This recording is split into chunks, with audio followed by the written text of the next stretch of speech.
Denso hall में अगर मैं पूरी मार्केट की बात करूँ तो अल्टीमेटली एक मुश्किल काम है यहाँ पे आना, पार्क करना और घूमना फिरना। मगर अगर मैं इस गली में आता हूँ तो इसमें एक कम से कम ये एक अच्छी चीज़ है कि मैं सुकून से घूम सकता हूँ मार्केट में और शॉप्स को विज़िट कर सकता हूँ और आराम से मैं परचेजिंग कर सकता हूँ। इसके अलावा अगर मैं जाता हूँ तो फिर एक बहुत मुश्किल काम है। तो फ़र्क यही है कि ये थोड़ा-सा जो है ना इसका आउटलुक बेहतर रहेगा। लेकिन चलने फिरने के लिए यहाँ पे एक अच्छा एक है कि आप सुकून के साथ में आम जगहों पे तो मसला ये होता है रश इतना होता है, पार्किंग होती है, आप चल नहीं सकते या फिर आप जेब बचाते फिरें अपनी ना। तो यहाँ पे कम से कम इन चीज़ों से आप बच के सुकून के साथ घूम सकते हैं, तो ये एक अच्छी यहाँ पे चीज़ है।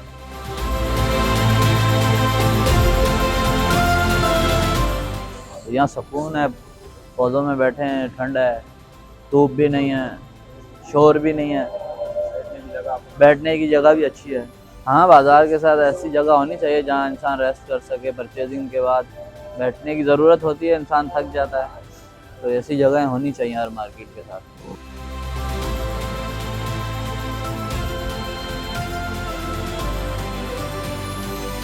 यहाँ मार्केटों में रश बहुत होता है, मोटरसाइकिल वाले थोड़ा बहुत रश में घुस जाते हैं और उनको किनारे इंसान रखे। हाँ, ये मैं मार्केट आया था माल लेने के लिए, तो अभी थोड़ा सुकून के लिए यहाँ बैठा हुआ।